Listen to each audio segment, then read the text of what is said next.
Hi there. In this video we'll take a simplified tour through the first 3 weeks of embryology. Each day finishes with some etymology because understanding of the language behind embryology is crucial to comprehending the topic well. Day 1. The egg is invaded by a sperm, together forming the zygote. It contains male and female pronuclei. Its cytoplasm is surrounded by a tough glycoprotein shell.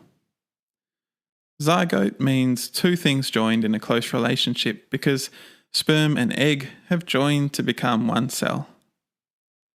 Day 2. The first mitotic division of the zygote occurs around 30 hours post-conception, producing 2 blastomeres. Blastomere means sprout segment because one blastomere is one segment of the developing human sprout. Day 3. Division continues, and once 16 blastomeres are present, they are together known as the morula, which means mulberry, because this bunch of cells visually resembles a mulberry. Day 4. Fluid enters the morula, forming an internal cavity. The morula is now known as blastocyst. From now on, we'll stop drawing individual cells and we'll just show the overall shapes of structures. Blastocyst, again sprout, and cyst just means small fluid-filled sac. Day 5. The blastocyst has shed its outer shell. Cells have separated into 2 distinct areas: the trophoblast, which develops into the placenta and will feed the embryo, and the inner cell mass, which develops into the embryo proper. Trophoblast comes from trophein, meaning to feed, because the trophoblast becomes a placenta which feeds the developing embryo.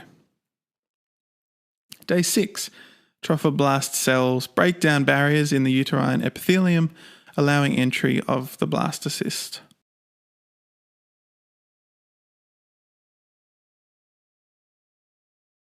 Day 7. Meanwhile, the trophoblast begins to transform into 2 separate parts: cytotrophoblast on the inside, syncytiotrophoblast on the outside. The latter is one cell with many nuclei. Syncytiotrophoblast is appropriate as a name because it is not many separate cells, it is one together cell. To simplify things and match the imagery in most textbooks, we'll remove the endometrium now and rotate our view like so. Day 8. The inner cell mass differentiates into hypoblast and epiblast. A space develops in the epiblast, the amniotic cavity. Hypoblast meaning lower sprout, epiblast meaning upper sprout, and amniotic comes from amnion, which is Latin for membrane around a fetus. Day 9. Meanwhile, cells of the hypoblast have migrated to replace the blastocyst cavity with the primitive yolk sac. Hypoblast and epiblast together are here known as the bilaminar disc. Bilaminar means 2-layered. Day 10. The blastocyst is now firmly implanted in the endometrium. The syncytiotrophoblast breaks into maternal capillaries known as sinusoids, effectively co-opting their blood for the developing embryo. Day 11. On the inner surface of the cytotrophoblast, tissue known as extraembryonic mesoderm has developed, in orange here. This eventually develops cavities which form the extraembryonic coelom. Coelom is sort of another word for cavity. The result is extraembryonic mesoderm adhering to cytotrophoblast and amniotic sac, where it is known as somatopleuric mesoderm, and to the yolk sac, where it is known as splanchnopluric. Splanchnopluric basically means on the side of the visceral organs because this mesoderm adheres to the viscera side, the yolk sac eventually becoming the gastrointestinal system. And somatopleuric means on the side of the body. Day 12. The yolk sac pinches off part of itself, leaving us with a remnant of the primitive yolk sac, the exocoelomic cyst, and the secondary yolk sac, which we'll from now on just call the yolk sac. Exocoelomic cyst means fluid-filled sac outside the main cavity. The main cavity being what we will now call the yolk sac. Day 13. The space known as the extraembryonic coelom has expanded and is now known as the chorionic cavity. The extraembryonic mesoderm linking the cytotrophoblast to the embryo is known as the connecting stalk, which will eventually become the umbilical cord. Chorionic comes from chorion, meaning outer membrane of the fetus. Day 14, taking a closer look at the bilaminar disc now.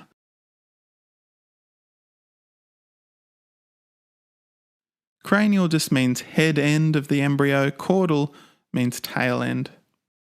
We can see here this little dip in the middle. Cells in the epiblast begin to differentiate, change type, and burrow underneath the layer of the epiblast. So this looks like a burrow down the caudal end of the epiblast. It's known as the primitive streak, and seeing that marks the beginning of gastrulation. Gastrulation means becoming a gastrula, which is a trilaminar embryonic disc, and more on that in week 3. We'll bring in a slightly more detailed version of the bilaminar disc now. Day 15. At the cranial end of the embryo, there's a patch of columnar cells known as the procaudal plate. At the cranial end of the primitive streak, cells are burrowing thickly underneath the epiblast, forming, as they do so, this circular depression known as the primitive node. Day 16. By now, there are thousands of cells in the epiblast layer alone. It is the mass movement of these cells that produces these changes in the shape of the epiblast. The cells that burrow through the primitive streak and the primitive node differentiate into cell populations known as germ cell layers. These are progenitor cells, which go on to differentiate into the bulk of our bodily constituents. The germ layers are endoderm, in a darker shade of yellow here, and these cells displace and replace cells of the hypoblast. We have the germ layer known as mesoderm, and these cells push in between the layers of the former bilaminar disc. Some mesoderm spreads to the edges to meet the extraembryonic mesoderm. So these are now continuous. Epiblast cells differentiate into ectoderm, the third and most superior germ cell layer. The word germ literally means bud, seed, or embryo. Endoderm means internal skin, mesoderm, middle skin, ectoderm, outer skin. And the translation skin sort of makes sense given they are very thin layers to begin with. They look like individual skins. Day 17. By this stage, cells burrowing down the primitive node have started to form a hollow rod called the notochordal process. Notochordal is from noto, which means back, and cord, meaning cord, because the back cord, aka the notochord, later serves as integral structural support for the early embryo. Day 18. Ectoderm between the primitive node and the cranial end of the embryo begins to thicken and is known as the neural plate. Seeing this is the beginning of another process called neurulation. We have a separate video on that if you'd like to know more about it. Day 19. The notochordal process partly fuses with the endoderm now and is known as the notochordal plate. Given that the notochordal process was hollow, This means that now there's a passage between the amniotic cavity and the yolk sac, from the primitive node down through the endoderm. And this passage is only temporary, and it's known as the neuroenteric canal. It's thought to be important in equilibrating pressure between these two spaces. Our arrow travels through the notochordal plate into the yolk sac. Day 20. The neural plate has begun buckling in the midline.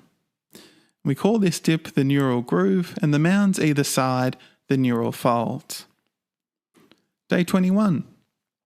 These folds progress toward each other and begin to fuse in the centre around day 21.